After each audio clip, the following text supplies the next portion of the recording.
international law. Global warming. The carbon con. This is a cracker.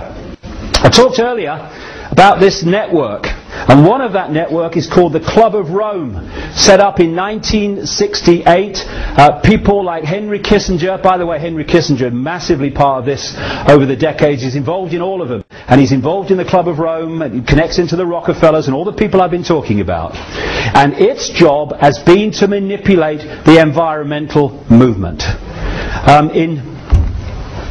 In 1991, its founder, the founder of the Club of Rome, Pecci, was quoted as saying in a Club of Rome document, as saying that when they were looking at how to, in effect, do this manipulation, he said, in searching for a new enemy to unite us, we came up with the idea that pollution, the threat of global warming, water shortages, famine and the like would fit the bill. Here's another member of the Club of Rome.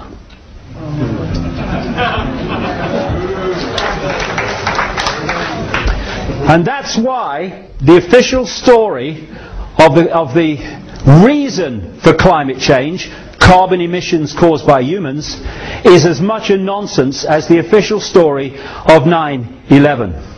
It is a problem, and the solution is international law, more and more taxation to save the planet, more and more imposition of the big brother state to save the planet. Now, I'm not saying that pollution's a good thing. I'm not saying that. But if we're going to get streetwise, we need to understand that it's not causing climate change.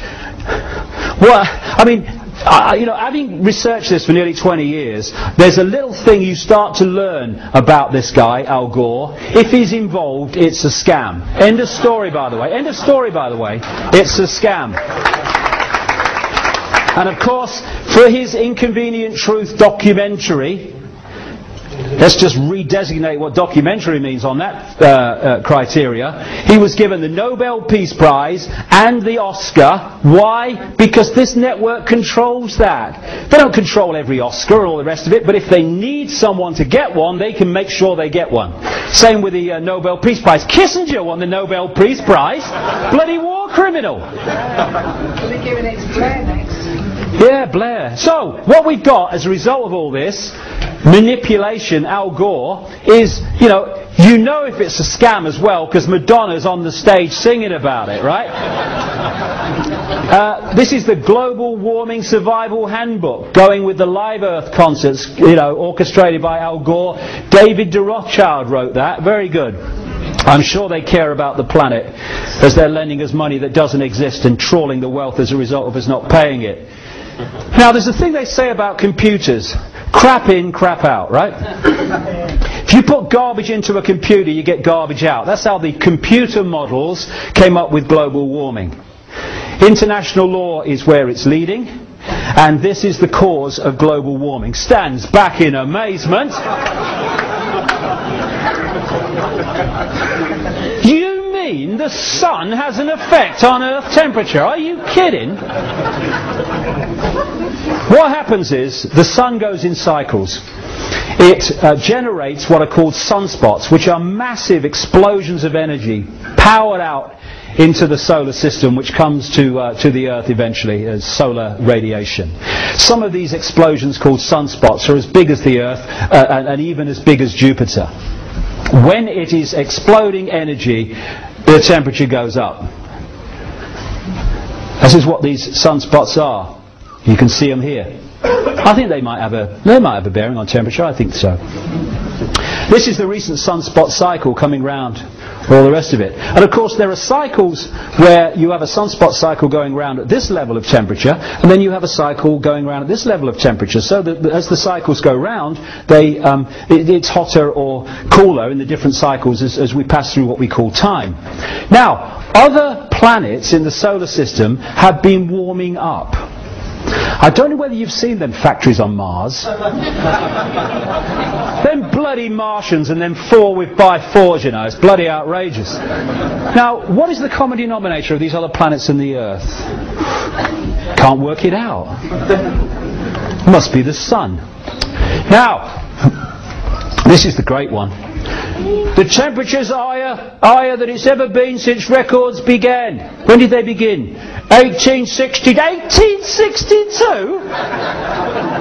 That's 5 minutes ago in weather cycles. What are you talking about? Back about 800 years ago, they had the medieval warm period. This is mainstream science. This is not me coming up with alternative stuff. The medieval warm period, the temperature was higher than it is now. Okay?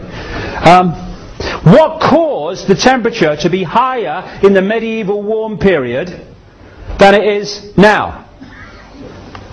Could it have been turbocharged handcarts? What do you reckon? Could be.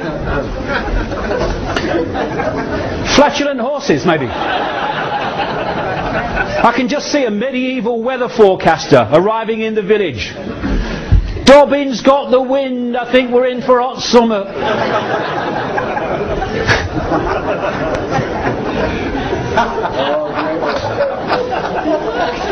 And I'm mad?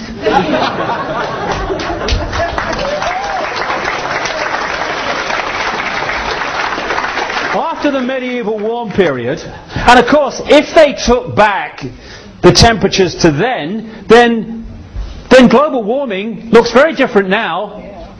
But what they do is they take it back to a period called the Little Ice Age, when the temperature dropped to the point where the Thames froze over, and they used to have ice fairs on the Thames. You can still see depictions of it in Christmas cards and stuff. It just so happens that during the medieval warm period there was a period of increased solar radiation, and during the Little Ice Age there was a decrease in solar radiation. So if you follow the red, which is the Earth temperature, and the green is sunspot activity, I think there might be some connection there myself. Let's come forward. Again, the green is sunspot activity, the red is Earth temperature. Up to 1940 it was rising as we came out of the Little Ice Age. After the war, this period included, when there was a massive increase in industrialisation and therefore carbon emissions, temperatures fell from 1940 to 1975 to such an extent that the BBC were running documentaries about the dangers of the coming ice age. From 75 it started to climb as sunspot activity climbed. This is a scientist, I saw his presentation a few weeks ago, called Peter Taylor. Now this man is the oil companies are paying him scientist. He's a former advisor on pollution and energy policy to national governments, the EU and the UN, and he was a lead advocate for Greenpeace. He was the man who broke the story through a Yorkshire television documentary years ago, when Yorkshire television did some really good documentaries, about the cancer clusters around what was called Windscale, now Sellafield, and the connection between the two. This is what Peter Taylor, an Greenpeace advocate at one time, says about global warming. Behind the scenes there is major disagreement among scientists. I know that. People at the cutting edge of their discipline are saying it's a nonsense, it doesn't stand up. They don't get the platform that the song sheet scientists get. Parallel to carbon dioxide rising, the solar field has increased by over 200% since 1900, and this is not factored into computer models. Global temperature is not rising as predicted. In fact, it fell by a whopping 0.6 degrees over the last 12 months, as much as it had gained in the previous 50 years.